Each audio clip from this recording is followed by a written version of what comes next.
Namaskara folks, Namma Bengaluru Swagata. Nam Hesiru Glen, Neev Nota Idivi PowerDrift, and this is the all new Honda Amaze.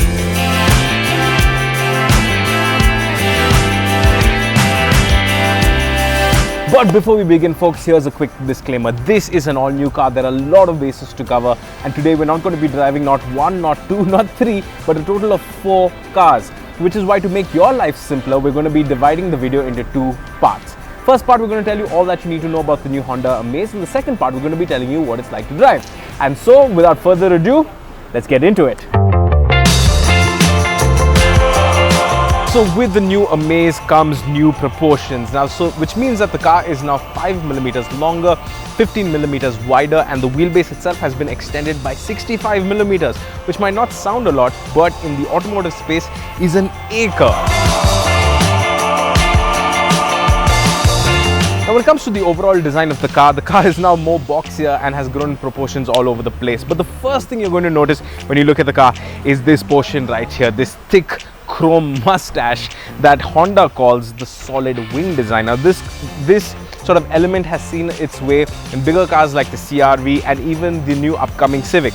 But the more you look at this design, the more complex it gets. You have sort of like this overhang here, a lot of aggressive elements in the bumper.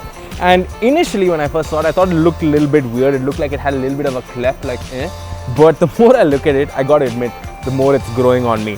You also now have LED DRLs, which have added a little nice touch. But what's interesting to note is that you only get halogen lights, not LED projectors that we've seen in some of the car's rivals.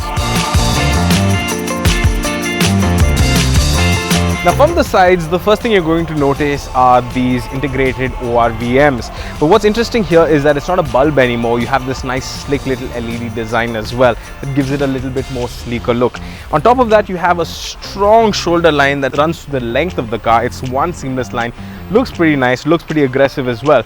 And I also particularly like the new design on the 15-inch alloys. It now gets an upgrade over the 14-inch alloys. But Honda have been very careful to even specify that a lot of details have been covered. For example, this 3D logo here looks like it's machined and has a nice little finish to it.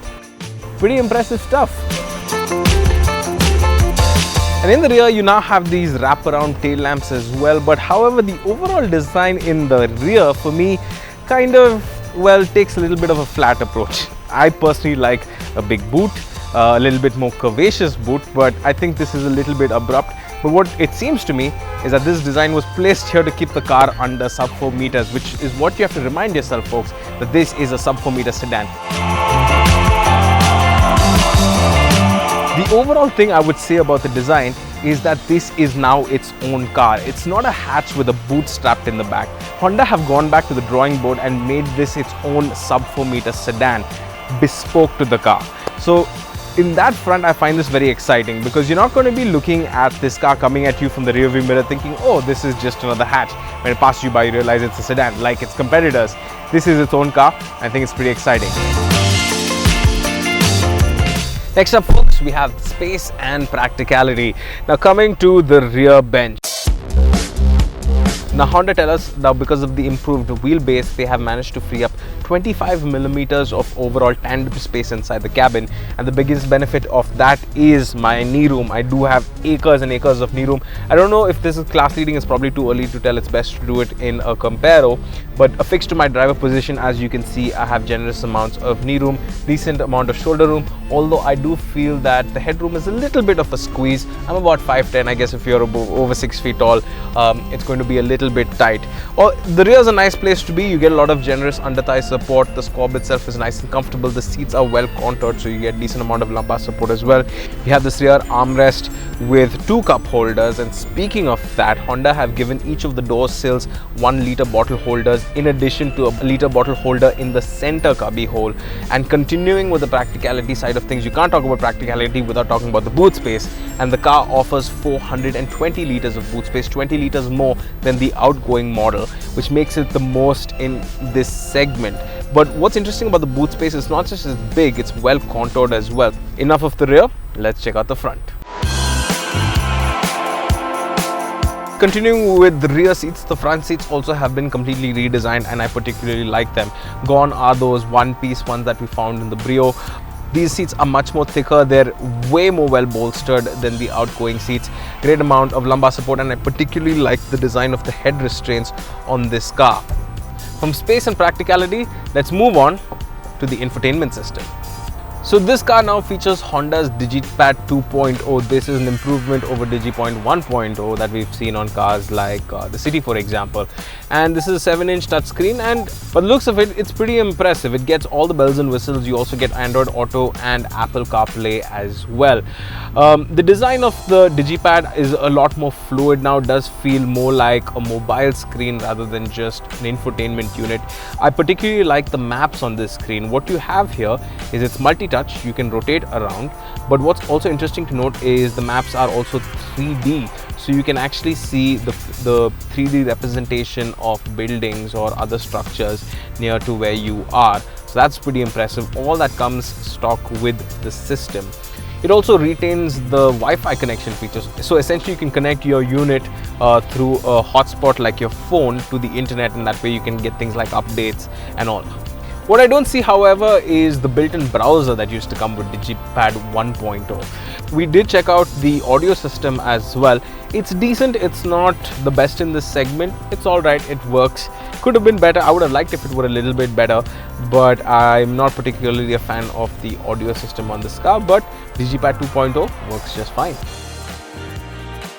And now moving on to the features on the car. You do get automatic climate control. You have a push button start that changes color depending on what phase of the ignition sequence you are in, which is kind of cool. You also now get a brand new steering wheel, which feels really nice to hold in the hand, and I'm kind of curious to see how this steering wheel feels once we hit the road, which we're going to do in part 2 of this video, folks, so don't forget about that. You also now get cruise control. You have a new design on the instrument cluster. All very nice. It's not the most feature-equipped cabin that we've seen in the segment, but it's not bad. Now, with the multifunction steering wheel, depending on what function you use, it gives you an audible tone. So, example, if you want to increase volume up, you get this. If you want to change track, you get this. And if you want to reduce volume, you get this. But if you listen carefully, what song does this remind you of?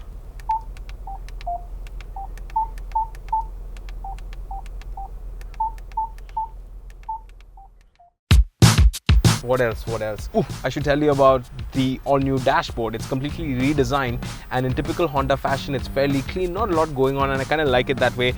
What can we tell you so far that we're not particularly impressed by with the Honda Amaze?